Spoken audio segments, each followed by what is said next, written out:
Direct instruction in teaching social skills, a structured approach to fostering social development. Explicit teaching methods for developing social skills emphasizes modeling guided practices and structured steps, helps children, especially those with additional needs, building social competence. Importance of direct instructions: provide clear and structured learning, supports children with communication difficulties, encourage independence through guided practices. Key steps in direct instruction. Number 1, explain the skills and its importance. 2, show, model the behavior both positive and negative. 3, do engage students in practice and role plays.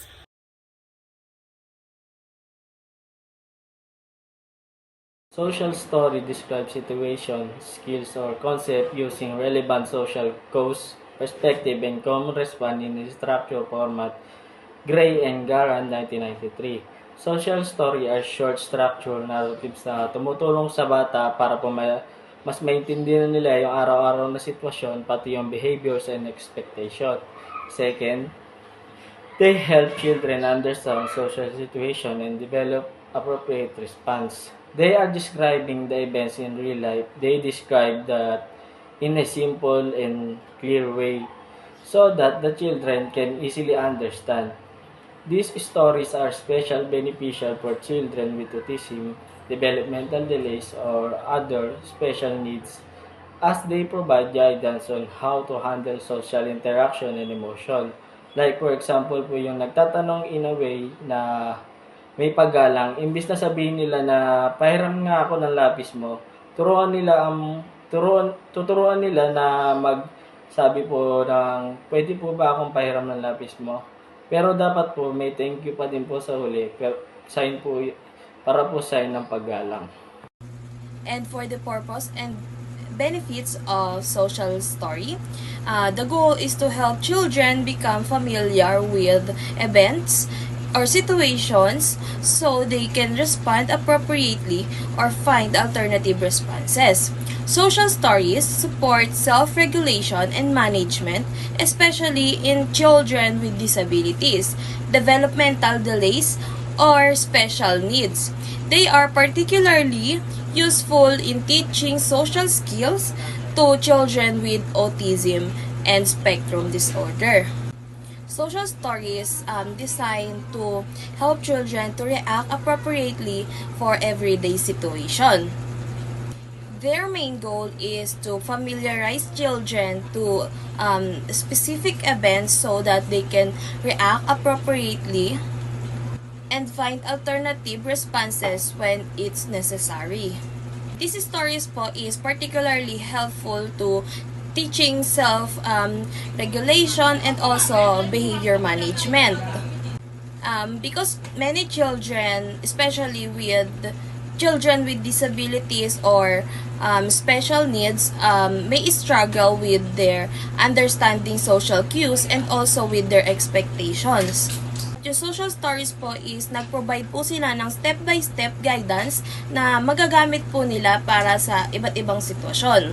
Po mabawasan or maiwasan yung anxiety nila and also ma-improve po yung confidence nila sa pakikipag-socialize sa iba. Sa pinaka-importanting uses ng social stories is yung pagtulong po nila sa mga may autism or ASD. Because based on the research po, yung social story po is effective po siya sa mga batang may ASD. Para ma-improve po yung communication nila, yung social skills, and yung appropriate behavior po nila. Social stories po, yung mga bata po is hindi lang po sila natututo sa kung ano lang po yung dapat nilang i-expect. But also, natututo din po sila kung paano po gumawa ng good choice or gumawa ng po yung pakikipag-interact nila sa iba, yung positively, and hindi po nasasamaan ng away. Example po is, pumunta po sila sa park or sa isang palaruan, pwede pong umaksyon ng tama yung bata nang hindi po hyper, hindi po siya nangaaway, ganun po. Natututo po silang maghintay if alam po nila yung or natutunan po nila yung social stories. Using teaching. Teachers can personalize social story with picture or illustration based on children's cognitive levels and needs.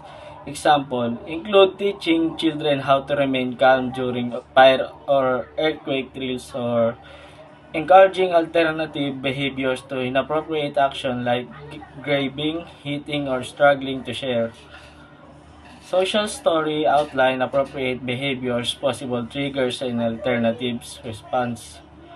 Teachers create simple story with pictures to help children understand different situation. For example po yung storybook na pinakikita ni teacher pag nagbabasa sila in that way, nahihinggan nyo yung mga bata makinig at the same time natututo din sila at nalalaman nila yung sitwasyon. This story teach kids how to behave in certain events like fire drills or sharing toys. Social stories help children stay calm, follow rules, and make good choices instead of reacting badly like grabbing or hitting. For example, instead of magwala sila, hinga na lang sila ng malalim para kumalma sila, and para makapag-react sila ng maayos, they explain what might trigger emotion and show better way to respond. And by using social stories, teachers make learning easier and more fun while helping kids improve their behavior. Those are the guidelines of social stories by Carol Gray. The first one is the story should be 5 to 10 sentences only. And also, the second one is identify a specific behavior to be corrected or addressed. And the third one is provide an appropriate replacement behavior. And the fourth one is be written from the child perspective. And lastly, you should include pictures or drawings to aid